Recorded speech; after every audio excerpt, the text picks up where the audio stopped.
Bəzən bu sualı öz-özümə çox verirəm. Niyə bizim insanlar Azərbaycan tibbinə inanmır? Müalicə olunmaq üçün ölkə xaricinə gedir. Bilirsiniz ki, bəzi məmurlar da ölkə xaricinə gedirlər, çünki onlar da Azərbaycan tibbinə inanmırlar. Axı necə inansınlar? İndi diqqətlə qulaq asın.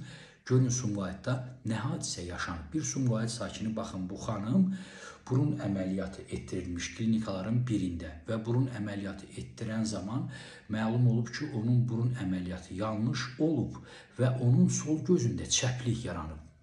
Və bu o iddialarla gedib həmin klinikaya, həkimin üstünə onlar bütün bu iddiaları rədd ediblər. Daha sonra təbii ki, qadın onları məhkəməyə verib və məhkəməni udub. İndi həmin klinika həmin qadına 32.000 manat təzminat ödəyəcək. Çünki qadın məhkəməni udub və sübut edib ki, onun gözündə çəpliyin yaranması onun səhvindən yox, klinikanın səhvindən olub. Yəni burun əməliyyatından sonra olub. Bundan sonra insanlar Azərbaycanda tibbə, həkimə necə inansın?